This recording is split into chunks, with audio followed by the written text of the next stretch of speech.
Una po sa ating mga balita, pinasisimulan na ni Pangulong Aquino ang hakbang para sa pagbangon sa lalawigan ng Samar at Leyte mula sa trahedya ng Yolanda. Ito'y kasabay na rin ng relief operations sa mga naturang lalawigan. Sa kanyang pagbisita sa Basay, Western Samar, inatasan ng Pangulo sa Sea Agriculture Secretary Proceso Alcala na makipag-ugnayan sa mga local leaders para sa ipinamamahaging mga binhi para simulan ang pagtatanim sa susunod na buwan ng Disyembre. Nais rin kasi ng Pangulo na agad na maipagkaloob ang kaukulang assistance sa mga magnunyog at mangingisda na makabalik sa kanilang pamumuhay at pinagkukunan ng kabuhayan.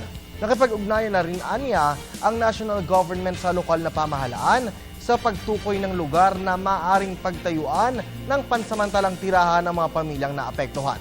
Patuloy pa rin ang paglilibot ng Pangulo sa mga apektadong lugar upang ipaabot sa mga biktima na hindi sila pababayaan at patuloy na nakatutok ang gobyerno para ibalik sa normal ang sitwasyon sa mga sinalanta ng bagyo.